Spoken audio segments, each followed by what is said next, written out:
right. Okay. Thank you so much. Great pleasure, to have you in this, program. And as I told you before, and then this is an interesting, project for the, expanding this, overseas network on North Korea and then Korea unification, studies. So you have, 15 minutes, for your, small lecture, and then we will have a, Q&A and a discussion session afterwards. Thank you. It's all yours. Interestingly, there was also a course offered in Taiwan at NCCU, National Chengchi University, by a professor, Julie Shi. Starting from 2008, he offered this course entitled North Korea Studies for more than 15 years. And he showed the students the materials and also the video clips. And he was also inviting a Japanese journalist, Mr. Fukuda Keisuke of Toyo Keizai, to give a lecture in class. And Mr. Fukuda, he has been a long-term North Korean observer and been to North Korea physically several times. And so he shared his own personal experiences in the class with the students. And that course, every year, the enrollment of the course was over 100, sometimes even 150 students. So clearly you can tell on campus, students feel very curious and they really want to know these countries. And so this class provides a very good venue to let the student get more understanding of the area. And in addition to that, the University of North Korean Studies in Seoul, they organized a joint conference with National Yangming Jiaodong University in Taiwan in 2018. And that symposium was on the topic of cultural studies and also this diaspora of this North Korean people moving to South Korea. But unfortunately, there is not much study done by Taiwan on North Korea. So actually, this topic encompasses academic and policy-oriented importance for Taiwan, including politics, economics, economy, society, culture, international relations, especially South Korea and Taiwan, or we say South Korea-North Korea relationship and China-Taiwan relationship are the two, after World War II. So we are the only two left, as so-called divided nations. So Taiwan, we actually have a very strong interest in studying North Korea-South Korea relationship more than the domestic politics and economic situations in North Korea. But based on that, there are 5 dimensions that we can still work on. The first is geopolitical importance. Of course, North Korea's actions and policies have considerable implications for regional security in East Asia. Although nowadays people pay more attention to cross-strait relations between Taiwan and China, and also, although China has been sending a lot of PLA Air Force patrolling Taiwan day by day, but North Korea's missile tests are more threatening to the area, not only to South Korea, but even to Japan or to the United States. So the geopolitical importance on North Korea issues are something Taiwan we really would like to know more. Taiwan is close to Korean Peninsula, so which means anything wrong happens on the Korean Peninsula will influence Taiwan. Of course, vice versa. Anything happen across the strait will influence Korean Peninsula as well. So we both of us have the vested interest in understanding North Korean dynamics, especially South Korea is the #1 place because we cannot go to North Korea. So South Korea will be the #1 place to get to know North Korea better. And the second is a diplomatic relationship. Taiwan, we don't have formal diplomatic relationship with North Korea. But interestingly, Taiwanese people could enter North Korea. Although we don't have the nonstop direct flight from Taipei to Pyongyang, a Taiwanese people, citizen, we can go to China, the Northeast China, the borderline city to get a visa and take the train or airplane flight from there to Pyongyang. In Taiwan, we also have the travel agent. They organize regularly the tour to North Korea. So one of my students, he even went to the Pyongyang for marathon many years ago. So that means at least North Korean government is friendly toward Taiwan. So although North Korea recognize the People's Republic of China, PRC, as the sole legitimate government of China, but that does not mean we have bad relationship. So understand North Korea is essential for Taiwan's foreign policy, especially of China's attitude toward North Korea is something we should be very careful with. And that relates to our foreign policies, international strategies, and how to position ourselves in East Asia. And third, academic interest. Taiwanese universities and research institutions, we have scholars, they're interested in North Korean studies, but because of very limited information, so we don't really have quite a few research products like journal articles or books, but we do have some translated books from German scholars and Korean scholars on North Korea. So the Taiwanese scholars, their studies cover a range of disciplines, including political science, international relations, sociology, and so on. We often collaborate with international experts and participate the forums on Korean Peninsula issues, but most of that still focusing on the topic of unification instead of the domestic issues in North Korea.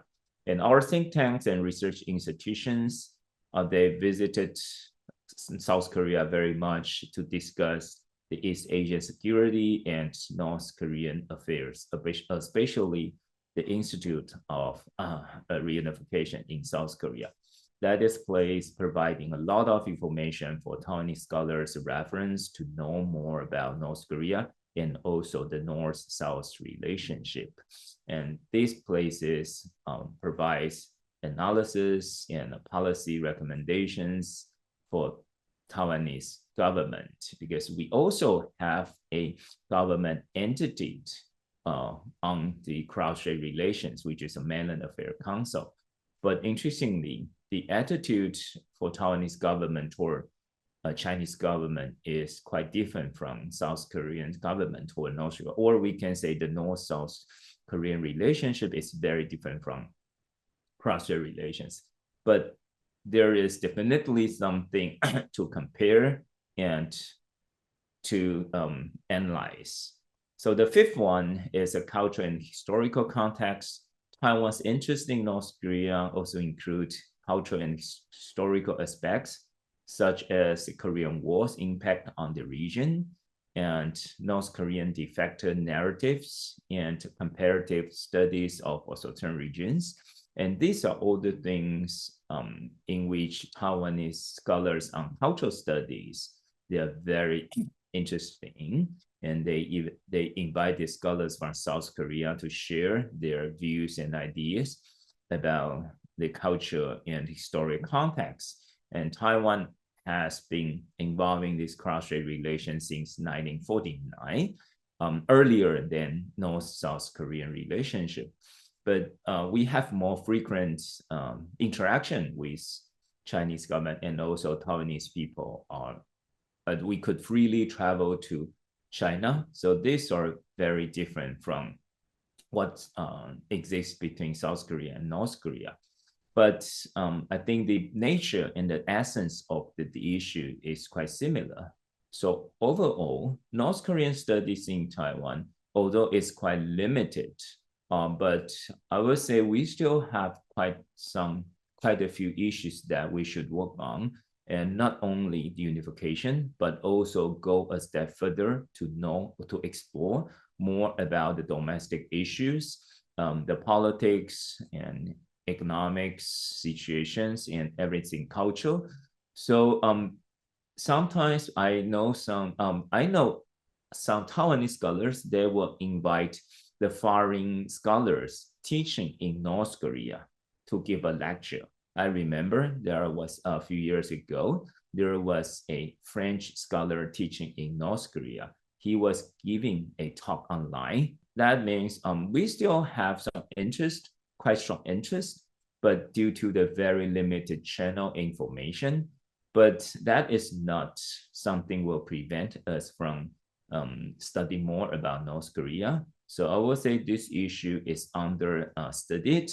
We should do more to promote North Korean studies in Taiwan, and not only just for comparison with cross-strait relations, but also geopolitical landscape and the international security and then etc. So the overall, I would say the complex dynamics on the Korean Peninsula is not just the issue for North Korea, South Korea, but also for the region in general. And their broader implication for regional and global security is very important for us. Thank you very much. Okay, that's good. That's good. Yeah, I think it's interesting, for Taiwanese scholar and then academic and policy community to have more interest in the North Korea. I think it's a diplomatic normalization between People's Republic of China and South Korea. Republic of Korea actually shocked Taiwan and Korea at the same time, 1992. And then it's interesting, Taiwan and the North Korea try to do something together, to do some damage control, from this, interesting, diplomatic, change landscape, change of landscape in a diplomatic relation in East Asia. But afterwards, you say, there were not much, interaction between Taiwan and North Korea. And probably, Taiwanese people have some different or similar perspective on North Korea. How do they think of North Korea?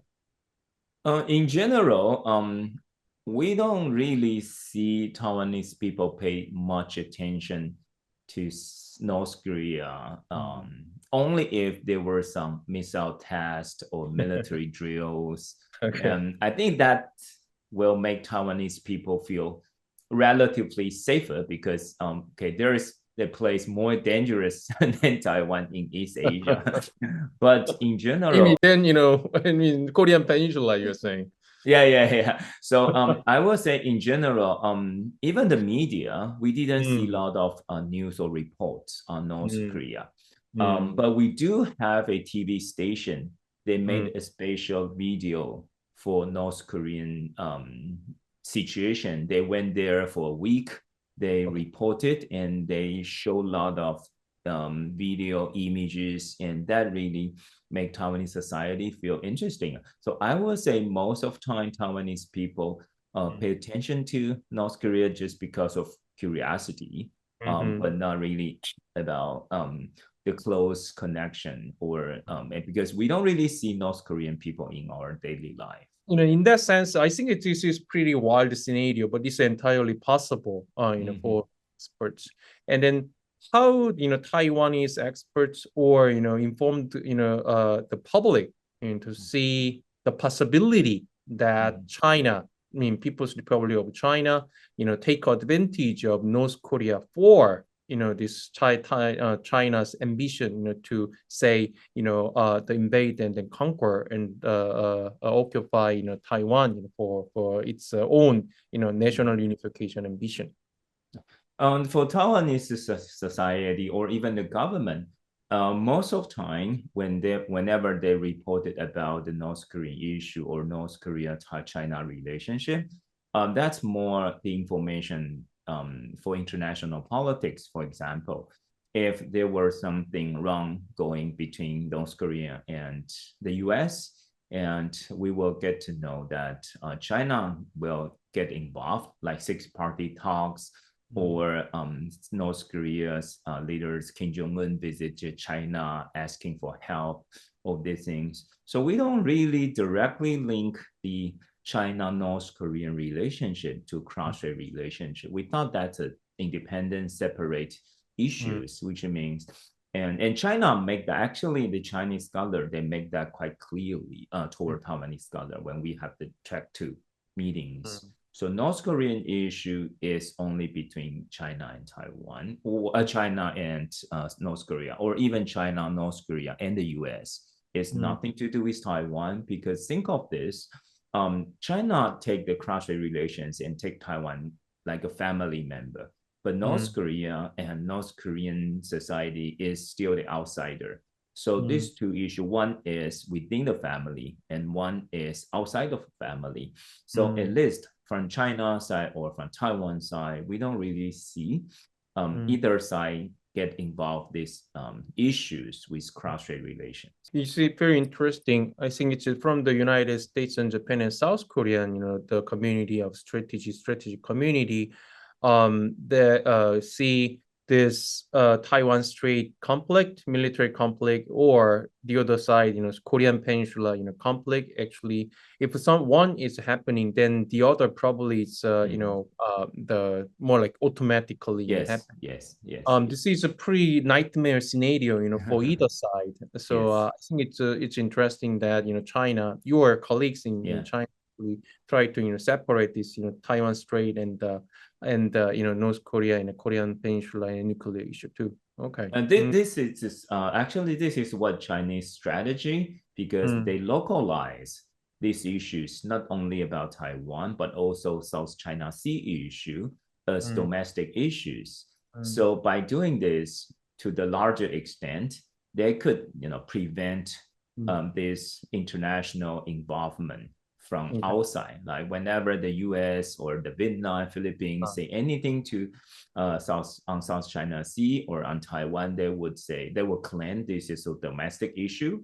So cross-strait relations for China is something happening in the family, which cannot be discussed or get involved by outsiders. So then, from the opposite side, from point of view, what about the United States and Japan? And the United States and Japan actually try to collaborate and with the South Korea, Republic of Korea, to actually defend, Taiwan against, China, people's mainland China. And then in that sense, South Korean strategic community, military community have a concerning about entrapment into Taiwan Strait, and then do you see, or you are, an expert friends in the Taiwan strategic community, see this type of, scenario also? Of course, yeah. For Taiwanese government, we are happy to see if Japan can join the US to help Taiwan. But if we look from the China side, but then they make that very clearly, okay, Taiwan is the family issue, and East Asia or North Korea, South Korea, Korean Peninsula, even Japan, that's a regional issue. So for China side, they won't talk to the Japan or the US over cross-strait relations that much. Clearly, you can see that. Like Wang Yi just met Blinken. He kept mentioning that this is our family issue. This is something at home. So you cannot touch upon this issue. But for the North Korean issue in China, they take that very serious as regional issue, because sometimes we found North Korea and China, they didn't really get along that well as we expect. Sure, of course. Yeah. Well, so I think So I think that's quite clear for China. North Korea or Korean Peninsula is a regional issue, but Taiwan is never regional. It's something happening at home.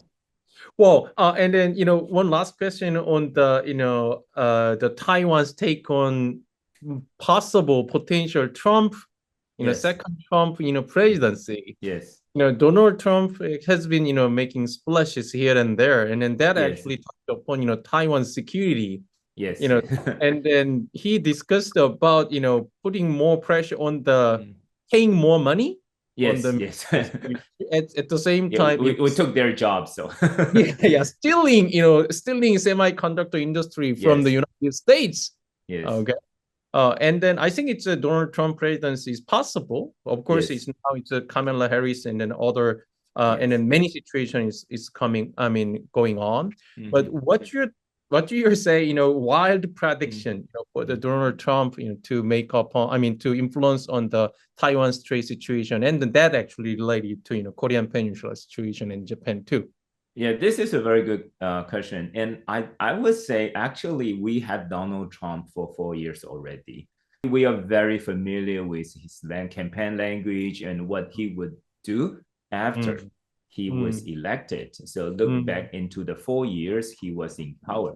So I personally don't worry that much because before the election, everyone knows that the candidates, they would try to win the election. But what they would do after might be very different from what they said before the election.